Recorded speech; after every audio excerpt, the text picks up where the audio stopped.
Hey, sweetheart, can we have a little chat about something important?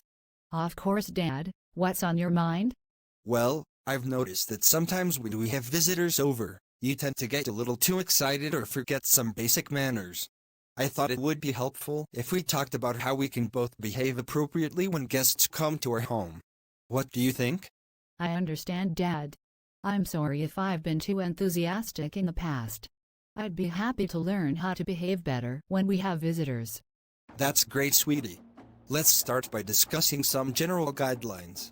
First and foremost, it's important to greet our guests politely. When someone arrives, we should welcome them with a smile, make eye contact, and say hello or nice to see you. Okay, Dad. I'll make sure to greet our guests warmly. Great! Now, during the visit, it's important to be a good listener and show interest in what our guests have to say. We should ask them questions and engage in conversations. It's also essential to be respectful and not interrupt when they are speaking. I understand. I'll do my best to listen attentively and be respectful. That is the spirit. Another important thing is to be mindful of our volume and tone of voice. We should speak in a moderate volume, so we don't disturb the conversation or create unnecessary noise. It's also good to remember that shouting or speaking too loudly is not polite. I'll try to keep that in mind, Dad. I sometimes get carried away when I'm excited. It's alright, sweetheart. We all get excited sometimes.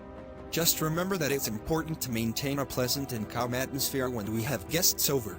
Along those lines, it's good to be mindful of our body language too. We should avoid slouching or displaying rude gestures, and instead, sit up straight and show attentiveness. I'll work on my posture and body language, Dad. I want to make sure our guests feel comfortable and welcome. That is wonderful to hear, darling. Lastly, when our visitors are about to leave, it's polite to walk them to the door and thank them for coming. It's a nice way to show appreciation for their visit and makes them feel valued.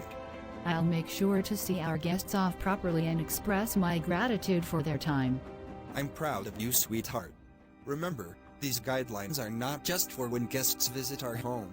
They apply to how we interact with others in general. Respecting and being mindful of others' feelings is an important value to cultivate. Thank you, Dad. I appreciate you for teaching me these valuable lessons. I'll do my best to apply them not only when we have visitors, but in all my interactions. That's my girl. I know you'll do great. It's all about learning and growing together as a family.